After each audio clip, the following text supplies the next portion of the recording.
Well, there's the results of power plant. I'm sure I'm going to definitely have a weed problem next year in this area. But it did have the sunflowers, the sorghum. It's got a forage bean in there, but it's got a lot of weeds in there too. But I have noticed when you pan around in there, the deer have been eating in there. And they definitely been around here. A lot of fresh deer poop all over in here, so they're coming out and browsing.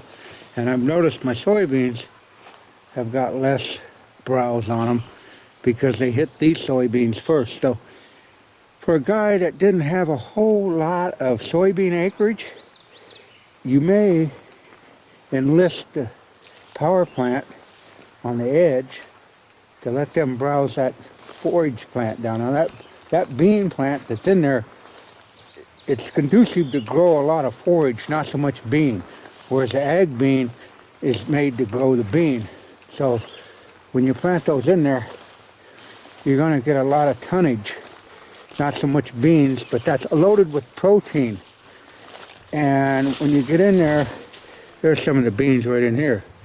Now, they're pretty tall, and they're supposed to climb up these sunflowers. And I haven't really seen them doing that yet, but then it's been an extremely tough year to grow anything. So you might not be seeing the best, but it definitely had a lot of sunflowers in there, as you can see. But like I say, you might want to plant this like I did on the edge. And then what happens, as we're walking through this, you can see it's quite deep. It's chest high. Lots of honeybees. The bees really like this. So it's good all the way around. As you can see, as I get out here to my soybeans, they haven't been browsed hardly at all, which is a good thing because I let them get in these forage beans and get after that, and it kept the browsing pressure off of your actual ag beans out there. So that's not a bad trade-off. So, like I say, this thing is loaded with honeybees. Little honeybee right there. And that's a good thing. A little bee, or maybe that's a little bug, I don't know, I guess a little bug, but I've seen a lot of honeybees in there. But you're not just making a food plot for the white-tailed deer, you're making it for the whole system, ecosystem, and you're putting a lot back, and maybe you'll get something out of it. I don't know. But some people are just so transfixed on shooting a big deer. But you remember when we planted that back in May, and like I say, the corn is starting to silk, tassel, so it'll be coming on. It created quite a bit of edge out here. Well, it's just about food plot time, to where we gotta start seeding and getting stuff to go for the fall bland food plots. Well, standing under the oak tree, looking out there, I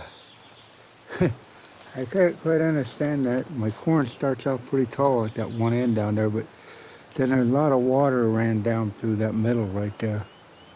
So it did something funky, but oh well, I ain't farming for a living. But I would like to get good results on my effort. And you know that me and Deb, we come down there and turn this ground upside down and sacrifice the cost. And basically, I want to emphasize and get this point totally across. This is not about killing deer. This is about growing things. And so many people today just use other people's effort to try to advance their, I killed the biggest one in the woods. And that's not what hunting's all about. And this food plot thing is not about hunting at all, really. It's about, really trying to enhance the overall ecosystem down here in Clark County to maybe the animals, not that they're not thriving already, but just to try to bring them along.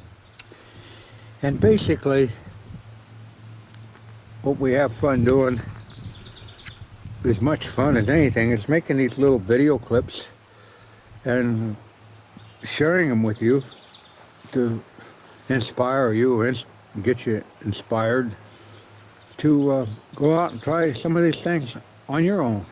I mean, it's just basically labor oriented, but you know, we planted this on May 17th, and here it is, July 27th, and we've created something. Now, you know, that's what it's all about, giving back and sharing videos and having a good time among friends.